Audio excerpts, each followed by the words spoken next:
Good evening, folks. My name is Brandon Crosby. I'm the manager here at the class of 1953 Commons. I'd like to welcome you all to our very first Dartmouth for Life, exploring Dartmouth alumni and an industry exploration of the food service industry, something I was very passionate about. So I'm very excited to learn how my colleagues here have made their trip from Dartmouth to dining, and I mean that sort of in the funny way, into the food service and hospitality industry. So I'm joined by some wonderful panelists this evening. We've got food from Dartmouth alumni all throughout the dining hall. I'd love to have you join us after this event. We've got special menus featuring our partners at Still North in our Sauté Fresh area, big mozzarella at the grill station. We're using Claremont spices in a couple of our locations, Herbivore and Ma Thayer's. We've got Off Your Rocker cookies here. Our grill has brats that are steamed and roasted in Throwback Brewery beer. So we're very excited, and I'm happy to be joined today by Benjamin Nelson, class of 17 from Claremont Spices, Nancy Courier, class of 94, Tuck 97 from Throwback Brewery, and Jarrett Burke from Lou's Bakery, and he's also class of Tuck 2017. So welcome. I'm glad you're all here today, and I'm going to pass the mic to you proverbially so that you can introduce yourselves and tell us a little bit about your business.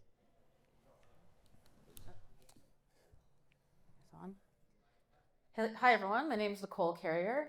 I own Throwback Brewery. We are on the seacoast of New Hampshire. We are a small brewery, farm, and restaurant that's focused on sustainability. So we try to do a lot of work growing our own produce, make the beer on site. And in COVID, started a sausage business called Lady Sausage.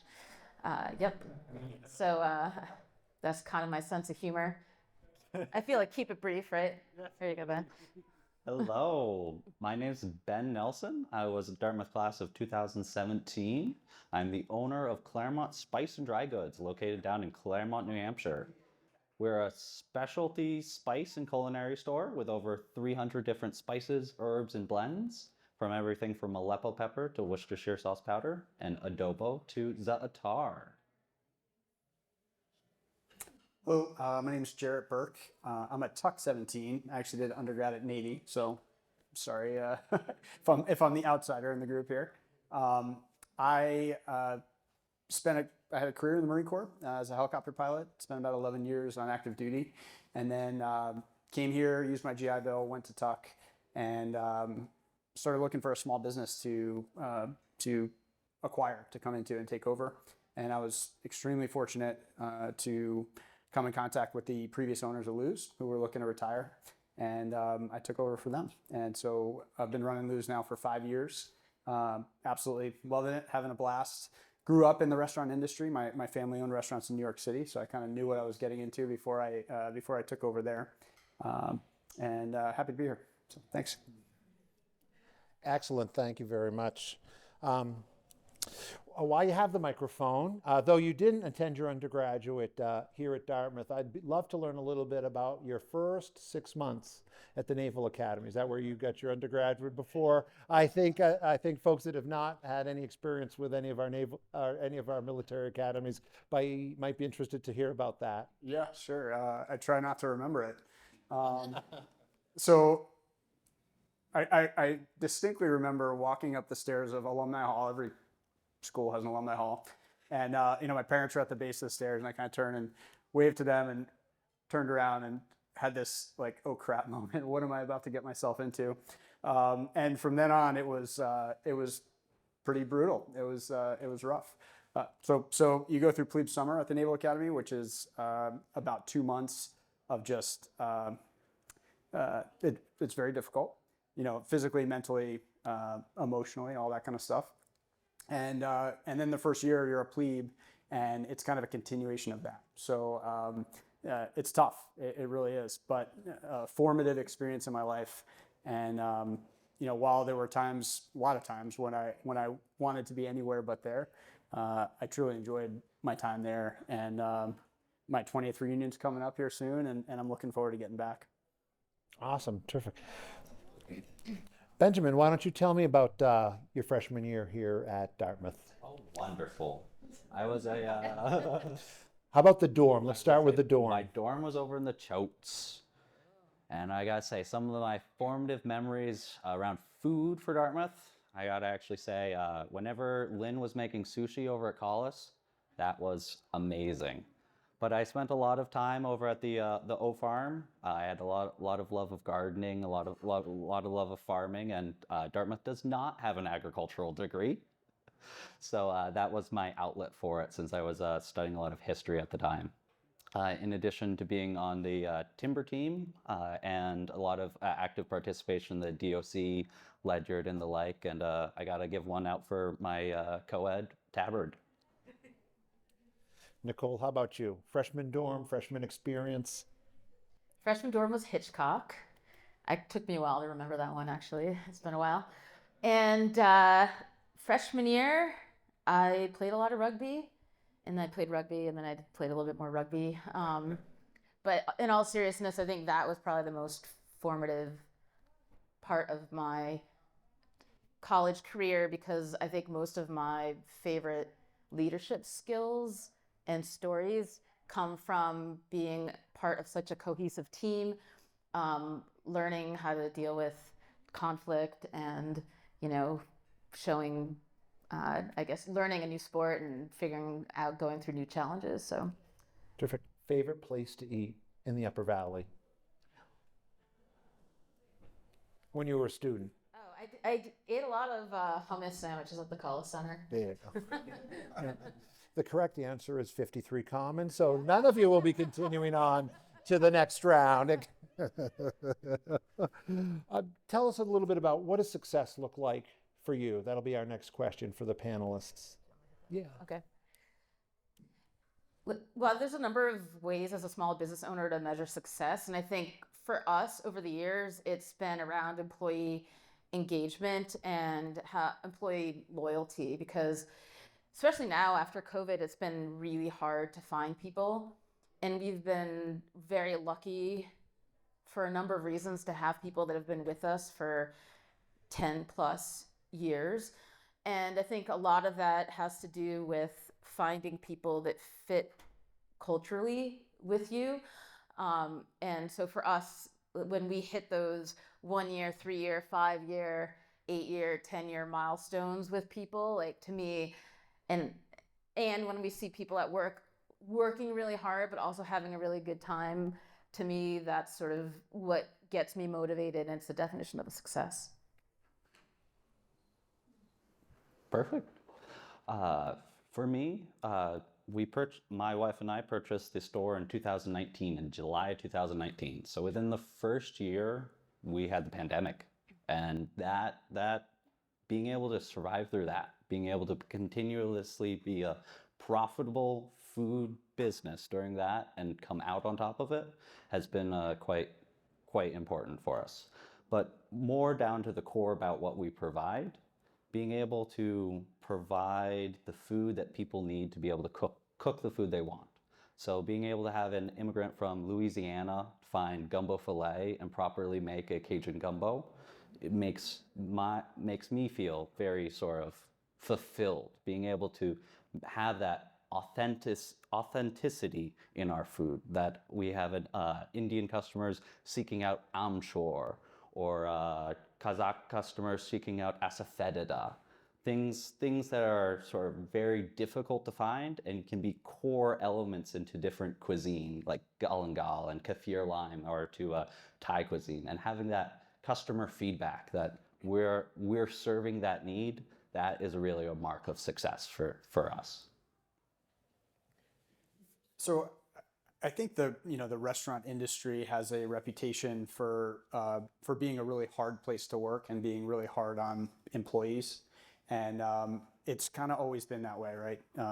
There's typically a lot of immigrants, a lot of illegal immigrants in the back of restaurants, and it's hard work.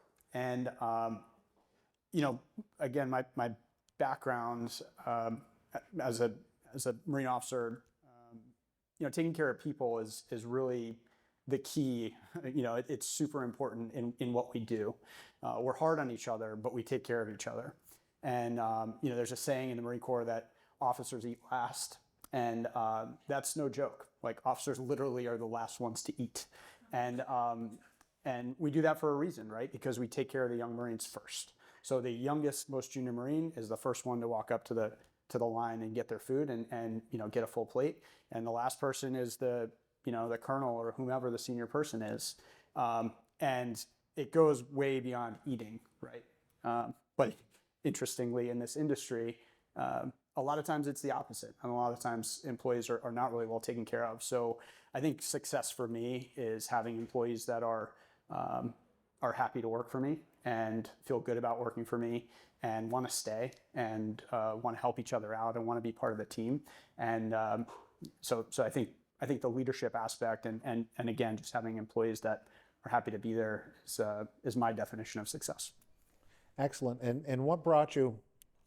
You went from the Marine Corps and into Tuck, and then after graduating from Tuck, what made you make the decision to go into Lou's and to join the restaurant business? Yeah, so like a lot of military people that are transitioning out of the service, you kind of have no idea what's out there, right? Most people join the military right out of high school, which essentially I did. I went to college first, but it was a military college. And my focus 100% of the time was on my weapon system, which was this massive helicopter, the enemy, whoever it happened to be at that point in time.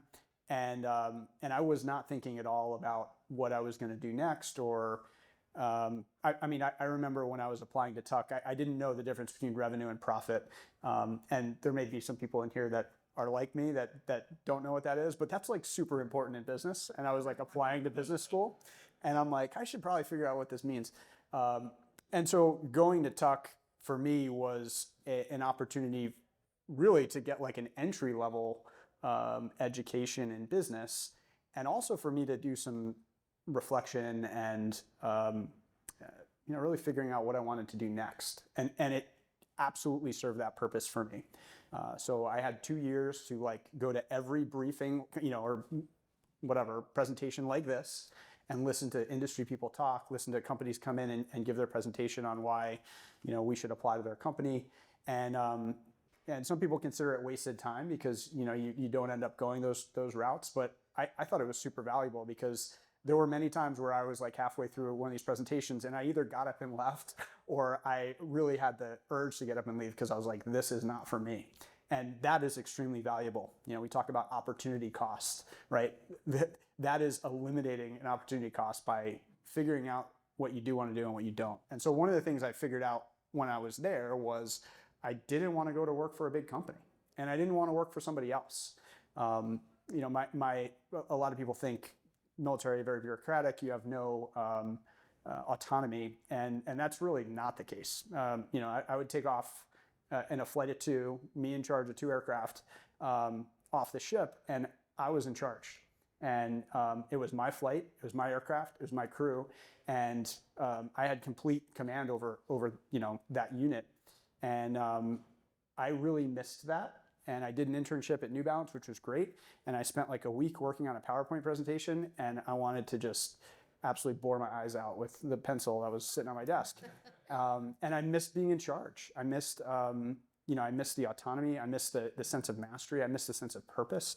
And so during my second year at Tuck, I decided to really look into small business and how I could be in charge again. And so I spent the whole second year. And then the whole year after that, I actually got a job as a sales guy at a software company while I was looking for a company to acquire. And I just got super, super lucky in finding, basically I was put in touch with some people that kind of knew what was going on with small businesses in the Upper Valley. The Freeds, who used to own Lou's, were also talking to these people and expressed their desire to retire. They put us in touch, and it worked out. Again, I was super lucky to be put in that position. And then I raised a lot of debt, like a stupid amount of debt. Very risky, especially given what we've seen happen in the industry in the last 5 years.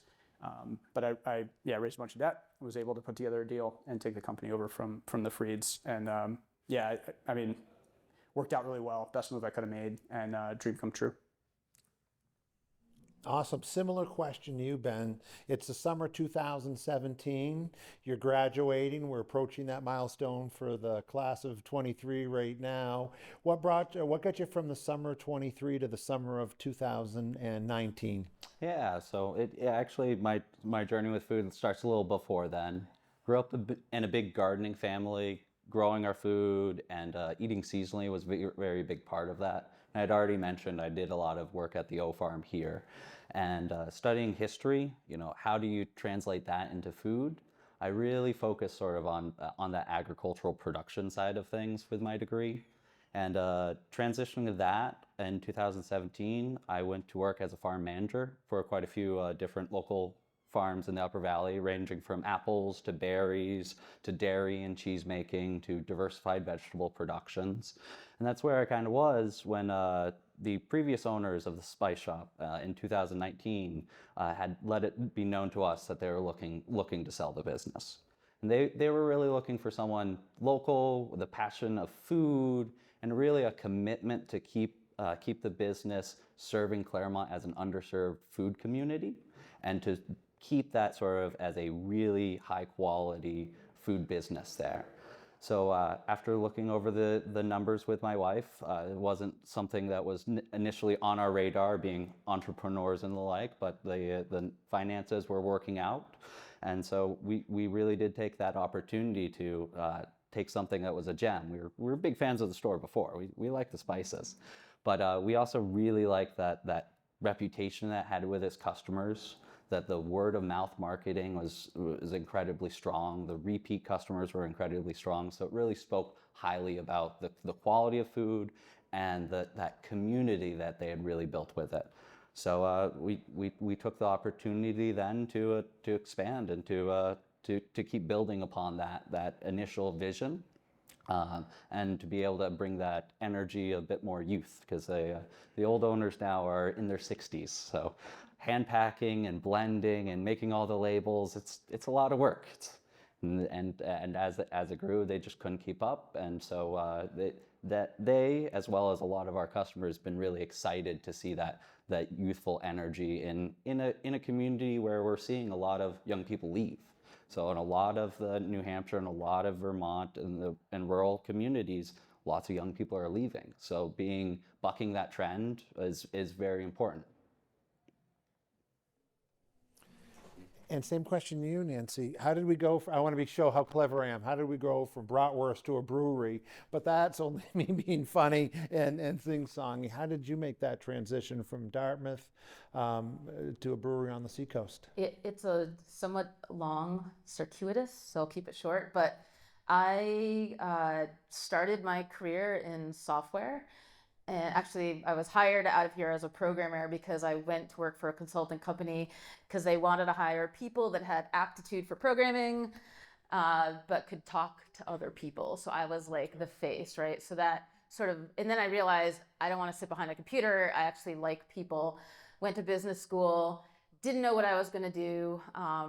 Ended up working for a small software company in Scotland, and I realized I liked that product management, product marketing aspect where you can define products, you can talk about them, you could do messaging, pricing, packaging.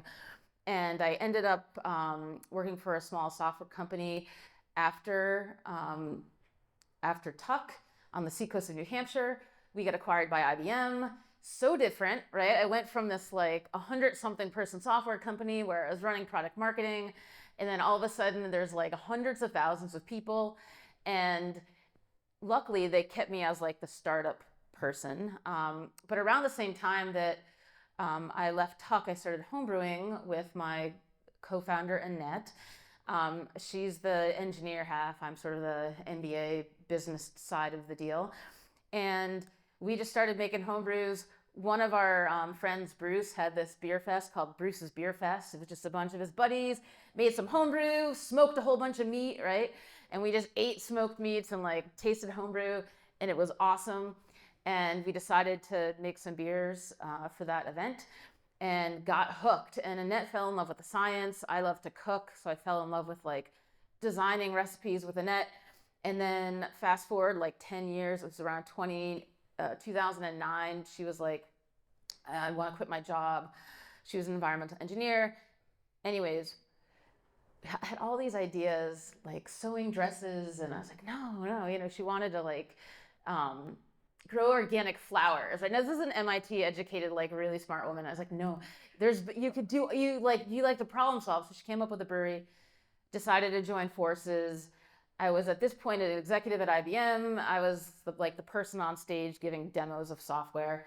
So very kind of different, you would think, but I realized that the skills of being able to talk to people, being able to talk about product were all very translatable in all my technology experience, and helped with the social media aspect. And we got going. We started the brewery and started selling beer in June of 2011.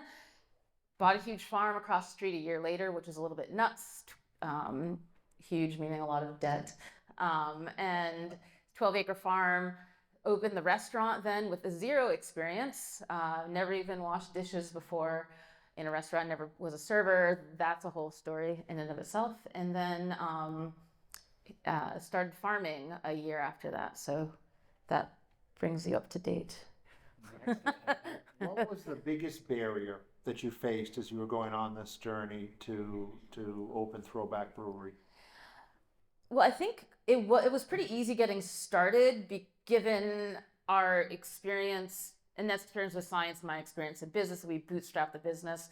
But then when we bought the farm, so to speak, that was a hardest part because we had no restaurant experience. We ended up working, Community Loan Fund at the time was one of our banks, and they had a grant program they encouraged us to apply for, and we got like $9,000, and we used that money to spend on our really great chef that helped us. He was a consultant that helped us pick out the kitchen equipment, design the kitchen, help with some of the initial recipes. And at that point, we ended up hiring our current chef, Carrie Dahlgren. That was about 9 years ago. And so for us, like getting that experience in learning and drinking through a fire hose, I mean, it's like I've never had to learn that much in the shortest amount of time. And I think to me that was the biggest obstacle, was getting over that learning curve. Ben, same question to you. What was your biggest barrier at Claremont Spices? Yeah, so like I had mentioned, we purchased the store in 2019, and within the year, a pandemic happened. And thankfully, we focused primarily on a home cook customer, and home cooking did have a rise of popularity during that time frame. But it didn't mean we had to completely learn invent whole new systems for ourselves. So adapting to curbside picking up, which even to this day is incredibly popular with young moms and our accessibility need customers. And really dealing with a lot of supply chain issues and supply chain disruptions. And throughout that process, we tried to shorten our supply chains as much as possible by growing our own spices, growing our own fenugreek, chervil, working with local farms that are able to grow, as well as working with some local importers to really hone down into very specific growing collectives so we can get a higher quality product. We can cut out a lot of the middlemen that were a majority cause of a lot of the inflation and the supply chain disruptions. So we were able to stay flexible enough through the entire process where we became locally known, that we had products that big retailers like Walmart and Market Basket would run out for months at a time at. And so we during the height of it, we had people driving hours just for pickling spice, because cucumbers were waiting for no one and they needed to get it done. But we were able to stay small, stay diversified, and stay flexible with our recipes, being able to transform things out because we keep that all in-house. And that's really helped us weather and be able to grow as our brand. So I could talk about the pandemic too. I won't though, because I think everybody knows those stories. I mean, and your story is, I think, similar to what I experienced. I think I would say, as far as a barrier to acquiring the business and getting into the restaurant industry or the hospitality industry, is You know, it's, I think there's a disconnect, and I think there's an opportunity between people who are selling businesses and a lot of the, you know, young people in this room who might be interested in buying a business. And it's very hard to put those two people together. And just like we saw a couple weeks ago at Hanover Hardware, you know, they had run this business for, I don't know, 30 years, something like that, 35 years. They decide they want to retire. They're looking to sell the business, can't find a buyer, and Hanover Hardware closes, which is like awful. It's terrible to see that. But I'd be willing to bet that there's somebody out there, you know, probably within a couple hundred yards of us right now that might have been interested in buying that business and could have figured out a way to take it over. And so for me, that was a really hard part, right? I knew that I wanted to go into business and you know, buy something that was established. I'm not an entrepreneur. I'm not creative. I like you know, something that I can measure and take a risk on that is a calculated risk.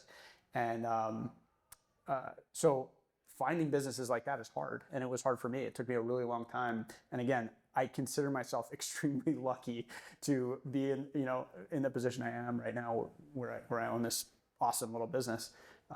But I think there's a lot more of those opportunities. And I even know of people on Main Street that are looking to sell their business that are struggling to find a buyer. And so I think, I don't know, it's an interesting thing to think about, an interesting opportunity to figure out a way to get, you know, somebody who's got fire in their belly to take a risk and take over an existing business that, you know, can be really great for them and really great for the community.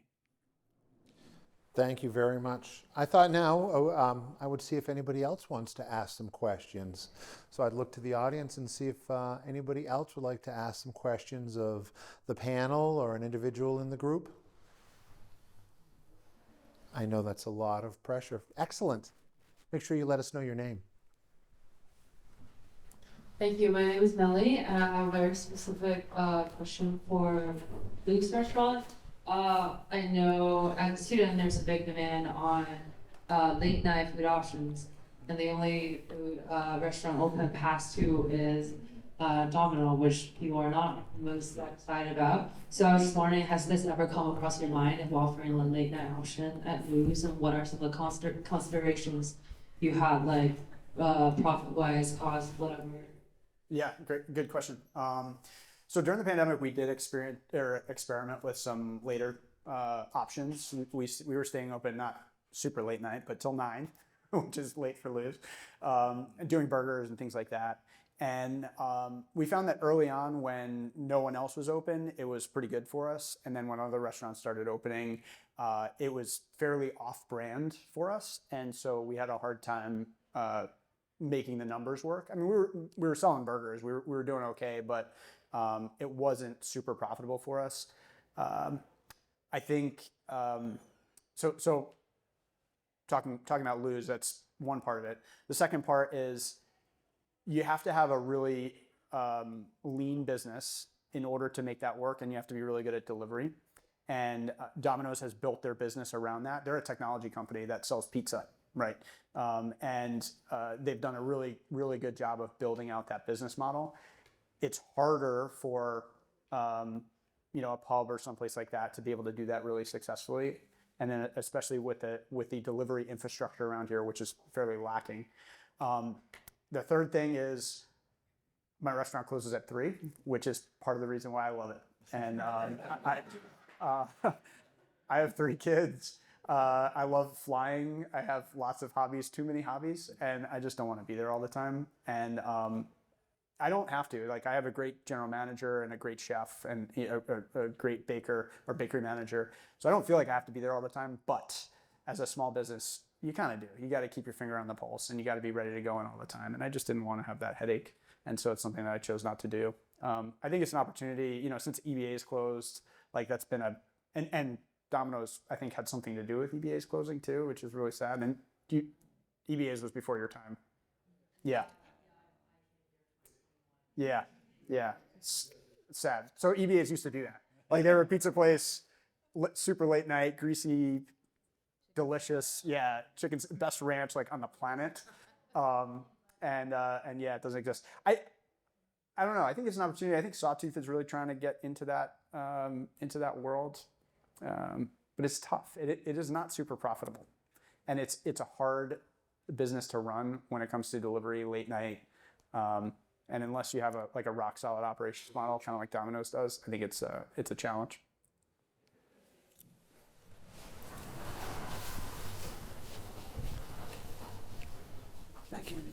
Hi, I'm Walter Palmer, class of 1990. And Nicole, I'd love to hear a little bit more about starting the delivery, then starting a restaurant, and then doing farming. I'd love to hear a little bit more about how those three kind of either complement each other and some of the challenges of that, and the decision making behind why you wanted to do all three. Yeah, good question. Well, just to back up, when Annette and I started Throwback, the name Throwback refers to a couple of things, right? One is like pre-prohibition, there were all these little tiny breweries and they used ingredients around them and they were like taverns, if you will, right? And they were community-oriented places, and we wanted to be a throwback to those times. And a huge part of that was trying to use what was around us and like serve our local community. We also like throwing back a beer with friends. And then we were talking about this before, like the women were the original brewers. So when we started Throwback, like for us, it was like, how much can we use? We tried to get everything within 200 miles, which might sound like a no-brainer, but it's super hard for a restaurant and even harder for a brewery because New England isn't really a great source of grain. There's a whole other story I can tell you about my cousin's business called Valley Malt. I'm super proud of her. She's done a great job. So we get the vast majority of our malt from the Northeast Grain Shed, thanks to Andrea and her company. So using local and being sustainable was a huge part of what we were about. So when the farm came up for auction, it made sense to move to the farm and then have that be an integral part of the business. And so our goal is to grow like as much food as we can possibly grow for the restaurant. And I think the true magic of Throwback is the 1 + 1 = 10, because it's like we have a farm, we have a restaurant, we have a brewery, and some of the most magical things are like, people sitting in the beer garden, and well, we were talking about the pigs are coming on Wednesday. Like they can, sorry if this offends anyone, but like you can like look at the pigs and they're like, oh, they're eating the spent grain that came from the beer, and then you're like eating sausage that we made that, so it's like this whole circle of sustainability. Or less graphic, it could be like, hey, I'm eating this gorgeous like caprese salad where it's like local, Vermont mozzarella with like 3 or 4 different kinds of heirloom tomatoes that we grew on the farm with pesto that we made from the farm, like all that kind of stuff. So it's challenging, and it's like communication and team lead meetings and having people work really well together. And hiring the right people make it happen for us, but it's like 3 legs of a stool. I wouldn't have imagined doing it any other way. A few more questions. Awesome.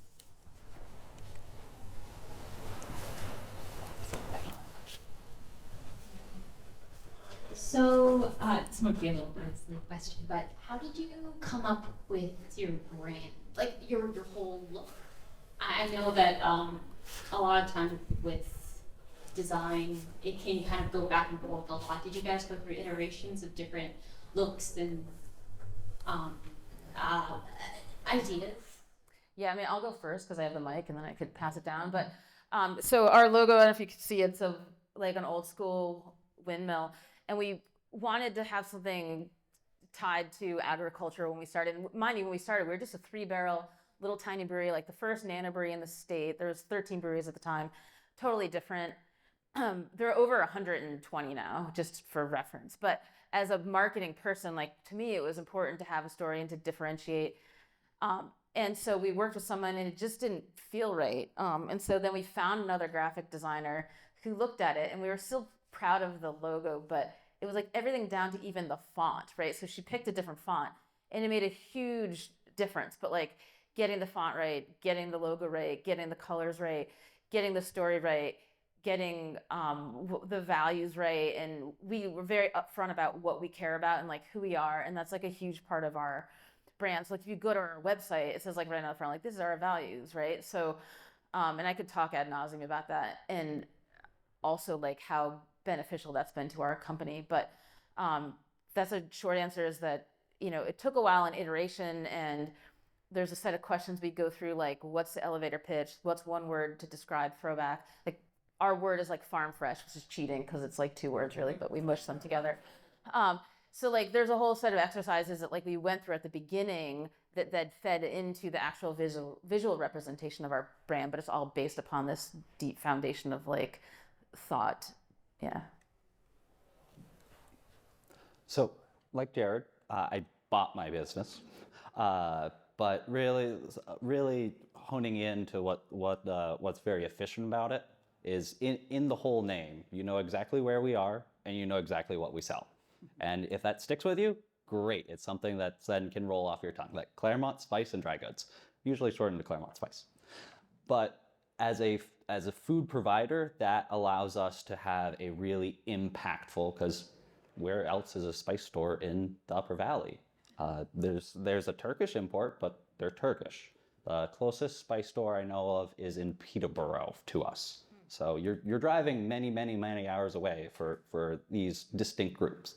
And it enables us to be on that sort of word of mouth marketing that is it's simple, it's repeatable, and it's communicatable, that even young kids who come in, it's the Claremont Spice Shop. So that's really, after having owned it for a couple of years and having sort of reflected on that, why we still sort of just simple and efficient like that.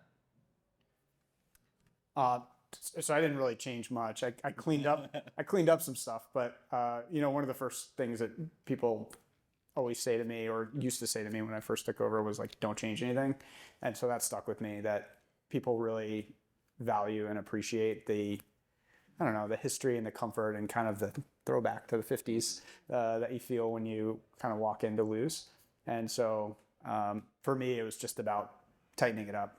So it was like when I took over, there was literally like a printout of our logo, and that was what they used. So I just digitized everything and got consistency with fonts and stuff like that. But it wasn't too hard for me. Did you rebrand yourself to Lou? Like, do you go by Lou? I mean, I have it on my.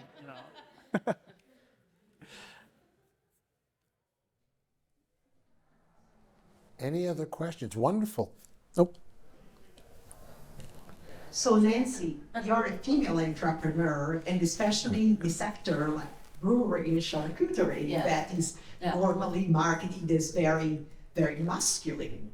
Can you talk a little bit about that and how being different from the majority of your competitors, how have you experienced both hindrances and how is it instead the selling point of that? Yeah.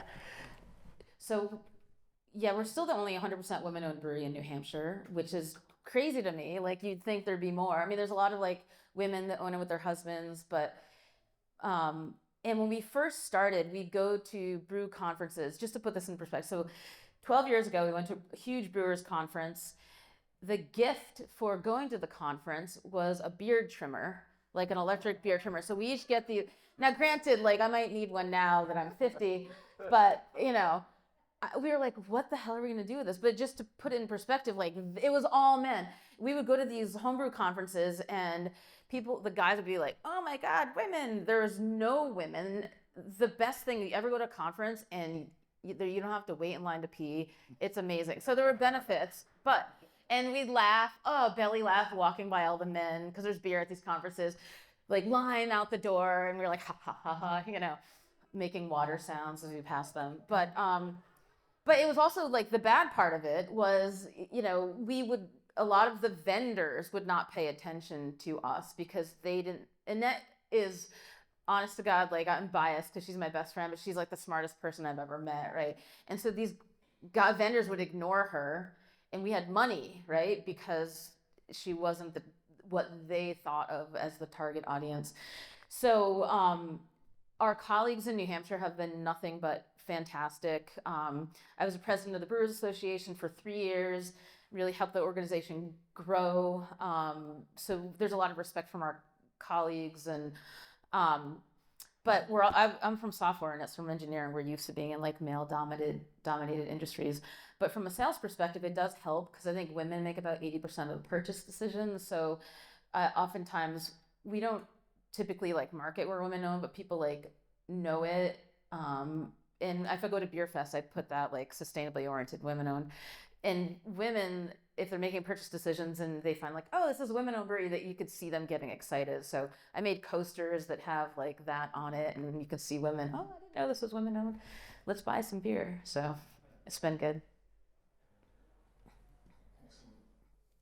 Just to your left. You're welcome. Hi, I'm Cheryl Baskin, class of '82. And one of the things we saw during the pandemic, and I recognize we don't want to talk just about the uniqueness of the pandemic, but what I saw from a lot of commercial businesses, hospitality and food specifically, was trying to find a different means of distribution.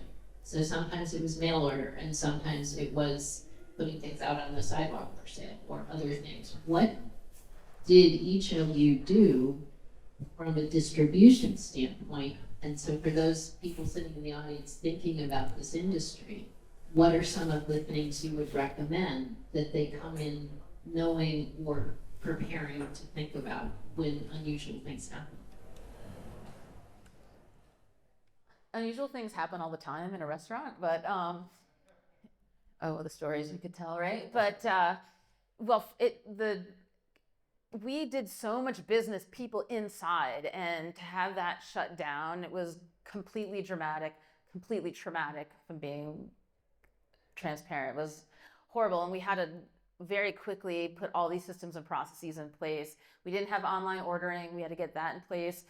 We ended up setting this whole system where people would call at first before I could get the online ordering system in, and then we have huge tables outside with slates with people's names on it. And so takeout took us, helped so much. We also were sitting on all this beer. All the restaurants were shut down. We're like, what the heck are we gonna do with all this beer besides drink it? It's too much beer. I mean, even for me, I couldn't drink that much beer.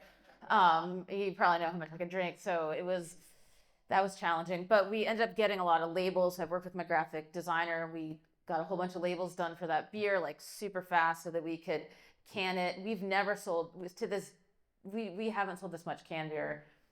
It was like this huge like bump of canned beer sales because everyone was like, we're drinking, like what else are we gonna do? So online ordering, takeout, two things that had never been a part of our business model, and then way more canning than we ever thought possible. And then I also started with the salami and stuff like that, just to have another outlet for people to purchase stuff.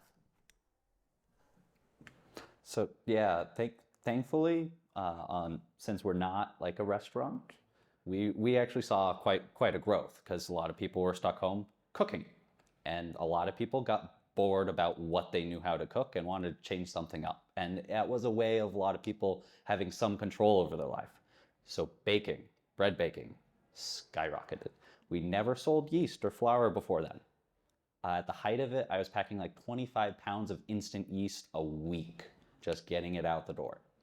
We actually paired up with a local baker to start bringing in a dried sourdough bread, just because I could not get yeast quickly enough into our storefront to get it out.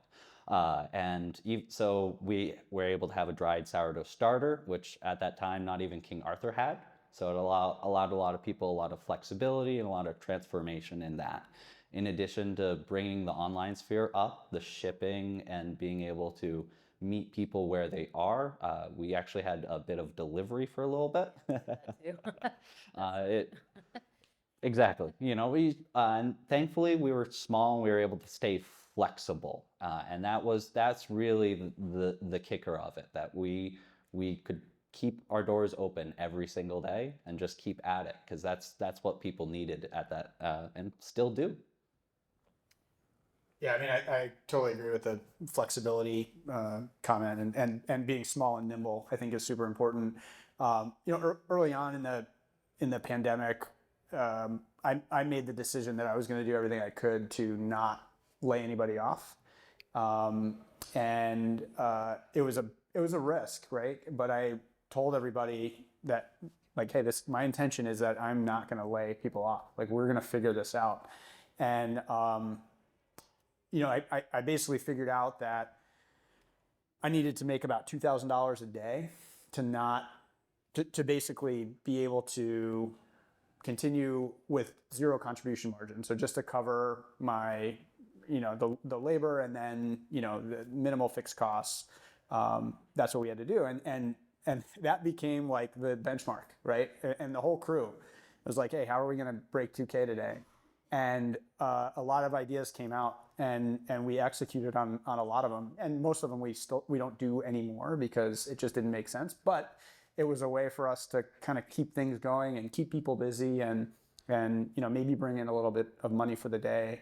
And so one of the things we pivoted to was dinners to go. You talked about people got sick of cooking, so we realized that there was this really good market of family style dinners, and so we started making lasagna and pot pies and all sorts of stuff. A lot of things that we already did or already could do, but we packaged them a little bit different and really marketed it as this alternative to your regular nightly meal. And that was really, really strong. We were doing 50, 60 of those a night for a while. We created bonds. We had like a lose bond that had a low face value and a strike price and all the stuff, and it got people excited and people were buying bonds, which was essentially just a gift card, but it was a bond, right? And people were like, oh, that's cool.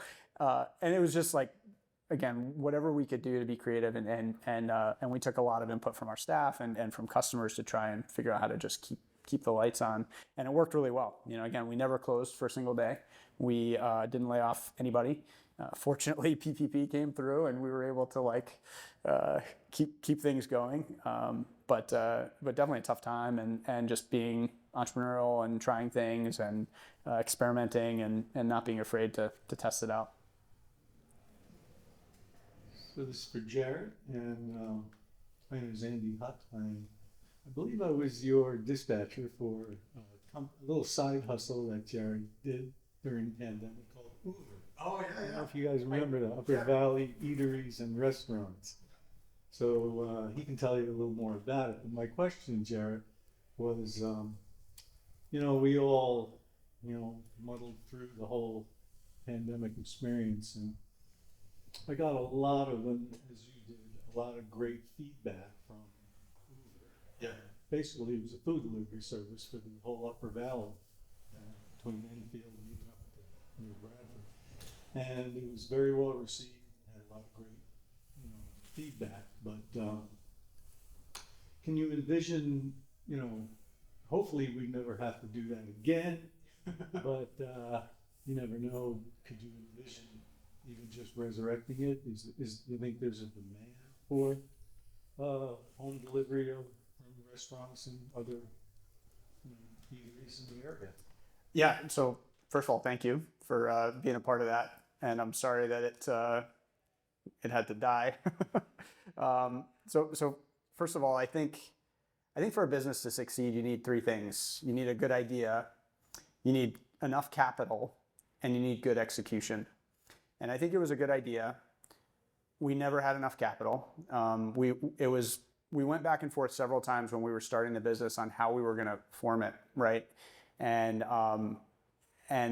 we ended up becoming a cooperative. And the reason that we did that was because there were several people in the community that said that they would be willing to invest in it, and none of them did. And so we bootstrapped it the entire time. I put in a lot of money. I put in about $30,000 of my own money into this thing to make it work, and all that's gone. But we really tried, and a couple other people did too. John Pepper put in money, Nigel Leeming put in money, and it was underfunded from the start. So that was a problem because we were never able to make the investments in the right software and marketing and stuff like that. And then from an execution standpoint, because we were underfunded, we weren't able to staff it like we should have. So we had our executive director, who did a good job. He did pretty good, but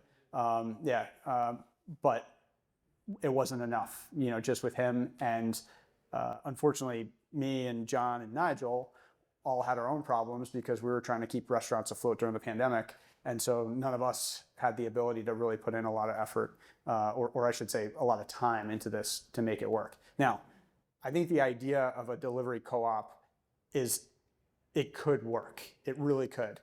I think in the Upper Valley, kind of to your question about delivery, one of the hard things is we lack population density.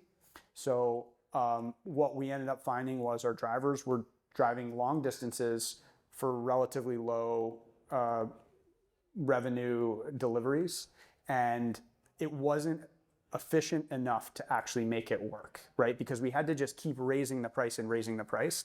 And it got to the point where in order for the co-op to make enough money to pay its bills, the price of the delivery was so high that people were saying, there's no way I'm gonna do that. And so it basically operated at break even or a loss the entire time. And this concept has worked in other communities that have much more dense populations, cities really. But in the Upper Valley, it's really, really hard. I hope that it does work. I mean, I think third-party delivery is evil, to be honest. I think Uber Eats and Grubhub and DoorDash, good ideas, but they just really take advantage of restaurants, and they really take advantage of drivers, which are the two key people in that whole thing. They're charging restaurants 30% of revenue on each order, which is just freaking crazy. And so restaurants are losing money on each order that they're doing through these platforms, unless they're raising their prices significantly. And some of these platforms prevent you from doing that. So it really puts restaurants in a really bad place. It makes restaurants compete with each other in a way that just isn't right, because restaurants are places, they're community gathering places, not these commodities on a platform. At least that's how I think they should be anyway. So yeah, I mean, I would love to see that work, and I want to see those types of organizations actually succeed against, in this fight against some of these big bad third-party delivery companies. But they need to be well funded, they need to be well executed, and unfortunately, we missed on those two things, and I'm sorry. Thank you very much. I'd like to thank our panelists for coming in this evening. Jarrett Burke, again from Luz, Benjamin Nelson, Nicole Carrier. Thank you all for being here today. I appreciate everybody coming. I'd like to thank my friends from Alumni Affairs and Dartmouth for Life for helping us sponsor that. And of course, my dining colleagues who made dinner tonight happen. So I hope everybody has a chance to join us tonight for dinner.